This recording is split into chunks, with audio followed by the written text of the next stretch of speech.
ఓం శ్రీమాత్రే నమః.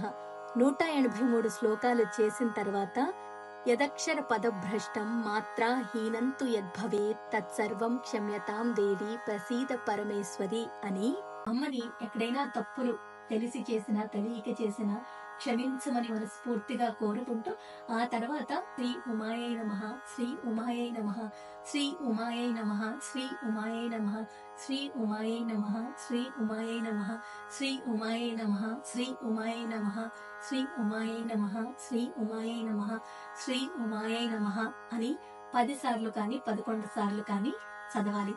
ఇక ఆ తర్వాత ఇతి శ్రీ బ్రహ్మాండ పురాణే ఉత్తరఖండే శ్రీ హయగ్రీవ వాగస్త్య సంవాదే శ్రీ లలితా సహస్రనామ స్తోత్ర కథనం నామ ద్వితీయోధ్యాయః అని చదువుకొని అమ్మవారికి నమస్కారం చేసుకోండి.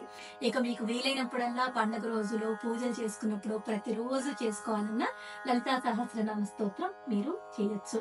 ఇక ఫలశ్రుతి మీ గురువు గారు చెప్పినట్టుగా మీరు నడుచుకొని చేయండి. మళ్ళీ రేపు కలుస్తాను. ఎందుకనేగా రేపటి వీడియోలో చెప్తాను. మీరందరూ బాగుండాలి. అమ్మదయ్య మీపై ఎప్పుడూ ఉండాలి. ఓం శ్రీమాత్రే నమః.